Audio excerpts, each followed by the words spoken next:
Alright guys, it's April 24th, Thursday. We're here in Louisville, Kentucky. Buddy Nick Tong. 7 weeks out from Junior Nationals. Nick and I both will be competing in the light heavyweight division. He's a young 27-year-old up-and-comer. I'm pushing 39. So obviously we're in two different places. You know, maturity. I've been training for 20 years, a little over 20 years now. How long have you been competing and training, Nick? First show was in 2012, so right about 4 years. 4 years. See, so big difference here. So another reason I wanted to do this is to give people a good perspective and see things that are relative to the situation. We'll be in the same weight class. Competitive experiences in night and day. I've been competing since I was 17, so 21 years of competing. I started as a bantamweight, now competing as a light heavy on the national level, heavyweight on the local regional level. Nick, you started as a middleweight? Middleweight. This will be his first go. Well, no, he did light heavy last year, right? Yeah, at the Derby. Was light heavy. So he's a Derby last year, and then making his first jump on the national stage this year. So what we're going to do is just kind of recap the last 6 weeks or so of prep, where he started, where he's gone through, where he's at right now, you know, what his goals, what he's working towards, and then myself as well, to kind of show you the differences between the two. So how far out did you start prep, Nick? I was probably 16 weeks out.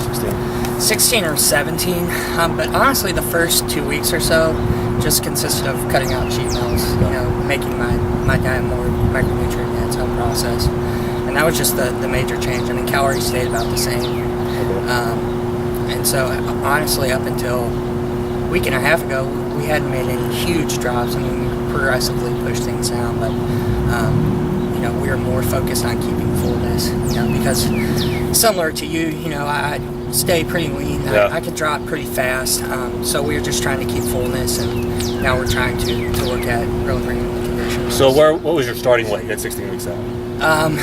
I started prep at 210, and then we actually went up to 215. Okay.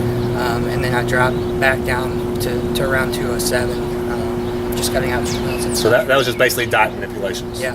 No cardio? No cardio. Okay.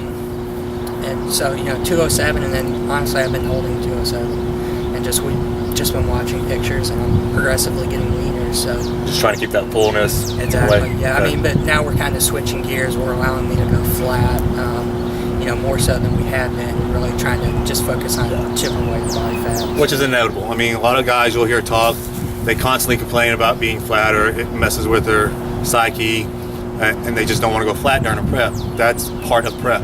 You know, mentally you got to deal with that. If you're going to be stage conditioned, you're going to get flat at some point. I mean, that's just part of the process, unless you're morale. Yeah, unless you're part of the genetic elite and an outlier up there, that's just going to happen.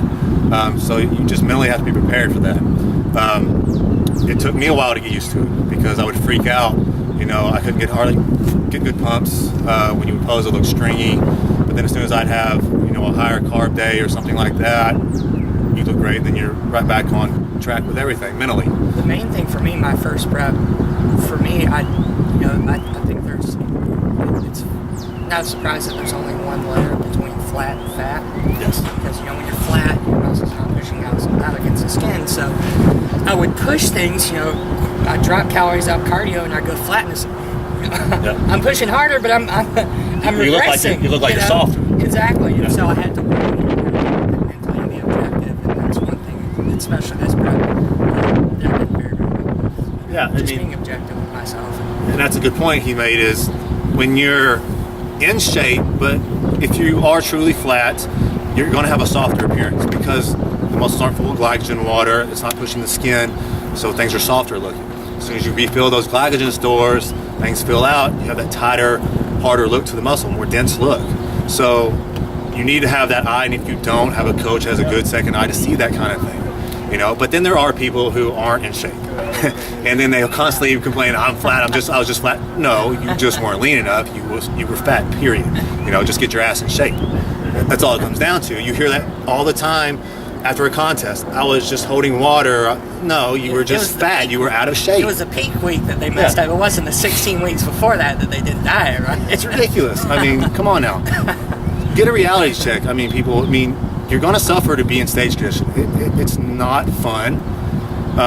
Unless you're, like me and Nick were talking the other day, we kind of miss being hungry. That's starting to hit us at this point. And that's, to us, is a good thing. That brings a positive mentality to me. It's like, okay, I'm on point. I'm where I need to be. I want that hunger feeling pretty much all the time now. And then eventually the energy is going to start dropping off. That's just stuff that's inevitable and it's going to happen. So being realistic with the steps during prep will mentally help you along the path and the process that you've got to take. Now, as far as training, how many days a week are you hitting right now? 6 days. I have 1 day off. So you're doing 6 in a row, or how's the split? No, I take Thursdays off. It's my busiest day at work. Okay. So I'm on a 4-day rotation. I do So what's the split? Chest, shoulders, back, arms, and legs. Okay. And like we had talked about the legs, I do usually a quad dominant day, but I'll do hamstrings. So you just flip flop the next time you train. Okay. But I always start with heavy compound. Okay. Hit everything. Yeah. Yeah, we just go through that rotation. Thursdays off. And are you listening to, like, obviously at this point when you're getting deeper into prep, obviously joints can start aching, that kind of thing. You really have to start paying attention to recovery. To if you need to back off, you know when to back off, to go lighter. Absolutely, that's a good thing to touch on.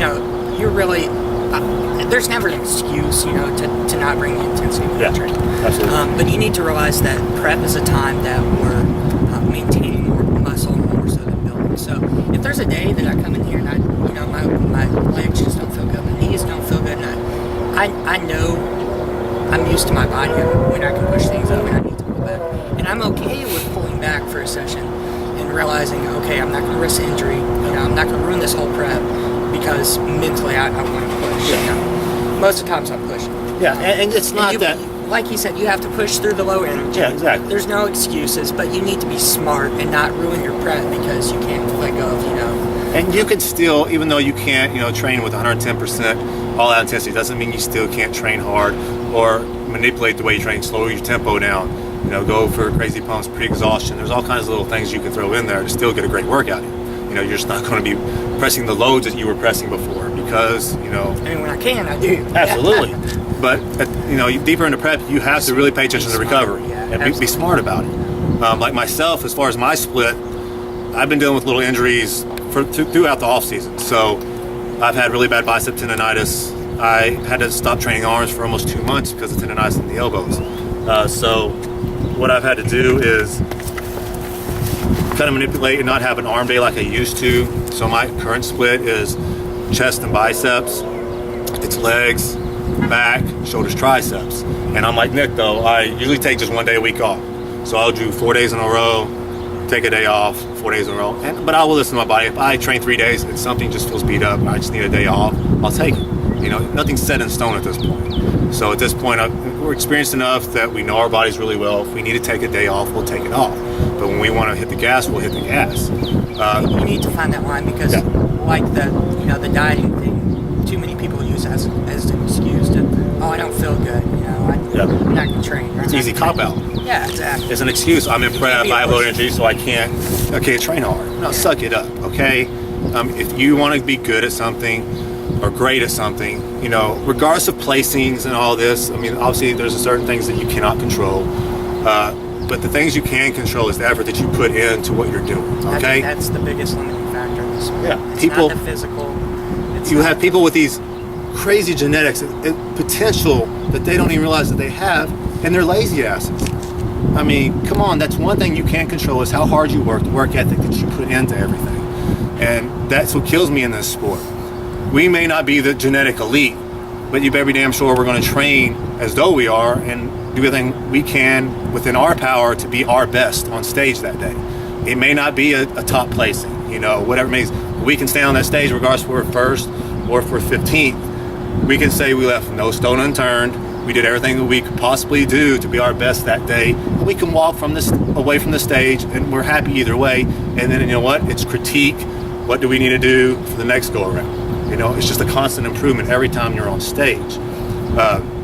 So just, I wanted to touch on this just because, there's a little generation gap here, experience and stuff, but we both have the same mentality as far as prepping and the efforts that we put in, even though our approaches are a little different, and it's just because of our bodies are different. We all each have our own unique metabolisms, genetics, physiology, all there is to it. Like with Nick, he started, at 215. I started at 227 at my prep. I'm down to around 210, 211 at this point. And I experienced something during this prep. At a 20 years competing, I've never had it. About 4 weeks into prep, nothing was changed. And then all of a sudden, I just started dropping weight, literally on a daily basis for 9 days straight. After 2 days, calories were increased. They kept dropping. I kept increasing. They kept dropping. And it happened for 9 days straight. Refeeds, I had one refeed day in there, burgers and fries, to try to stop this while I was still increasing calories. And then finally it stopped, and there's just little outlying factors, things that surprise you during a prep you weren't expecting. You got to deal with it and roll with it. Definitely always learning. So nothing's ever the same, compared to last prep. This one's completely different. I'm not doing any cardio hardly right now, two sessions at 15 minutes. Everything's different every year. Don't ever look to do the same prep, whether it's diet, cardio, even training. You adapt, you move past things the way you need to. Do you have anything else you want to touch on? Hopefully I can get up from this. Yeah, by the way, we just got through doing legs, so we're while we're sitting down and resting a little bit. Depending on the schedule tomorrow, we're going to hopefully try to get a chest day in, maybe get some videos done. We still got another 7 weeks. Who knows? We'll maybe meet up at some point between then and now, and hopefully hit something in and get a good video in of that. Other than that, we'll try to do a few more videos between now and juniors. I'm also doing Masters Nationals 5 weeks after juniors. That's actually my main show. I'm just going to try to keep up with the young bucks and juniors. So for now, hopefully you guys got something out of this. I'm gonna, if you have any questions, message me, message Nick on our Facebook accounts. If not, we will see you later.